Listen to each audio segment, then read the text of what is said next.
माँ दुर्गा जी की 9वीं शक्ति का नाम सिद्धिदात्री है। ये सभी प्रकार की सिद्धियों को देने वाली हैं। नवरात्रि पूजन के 9वें दिन इनकी उपासना की जाती है। इस दिन शास्त्रीय विधि विधान और पूर्ण निष्ठा के साथ साधना करने वाले साधक को सभी सिद्धियों की प्राप्ति हो जाती है।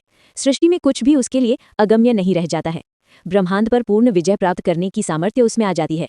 मार्कंडे पुराण के अनुसार अणिमा, महिमा, गरिमा, लघिमा, प्राप्ति, प्राकाम्य, ईशित्व व वशित्व ये 8 सिद्धियां होती हैं।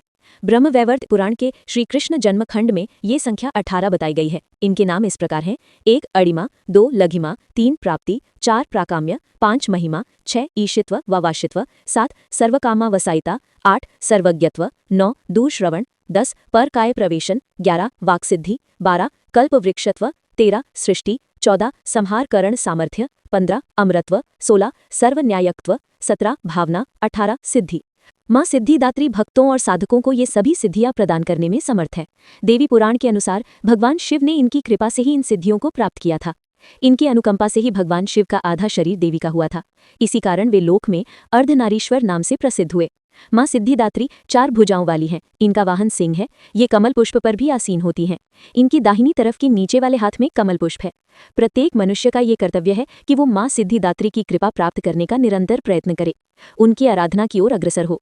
इनकी कृपा से अनंत दुख रूप संसार से निर्लिप्त रहकर सारे सुखों का भोग करता हुआ वो मोक्ष को प्राप्त कर सकता है। नवदुर्गाओं में माँ सिद्धिदात्री अंतिम है। अन्य 8 दुर्गाओं की पूजा उपासना शास्त्रीय विधि विधान के अनुसार करते हुए भक्त दुर्गा पूजा के 9वें दिन इनकी उपासना में प्रवृत्त होते हैं।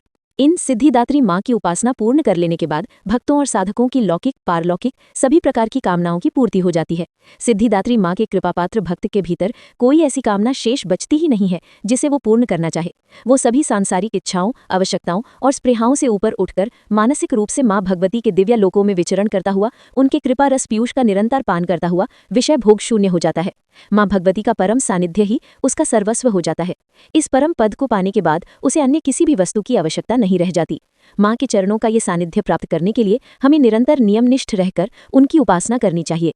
माँ भगवती का स्मरण, ध्यान, पूजन हमें इस संसार की असारता का बोध कराते हुए वास्तविक परम शांतिदायक अमृत पद की ओर ले जाने वाला है। इनकी आराधना से जातक को अणिमा, लघिमा, प्राप्ति, प्राकाम्य, महिमा, ईशित्व, सर्वकामावसायिता, दूरश्रवण, परकामा प्रवेश, वाक्सिद्धि, अमरत्व भावना, सिद्धि आदि समस्त सिद्धियों, नवनिधियों की प्राप्ति होती है।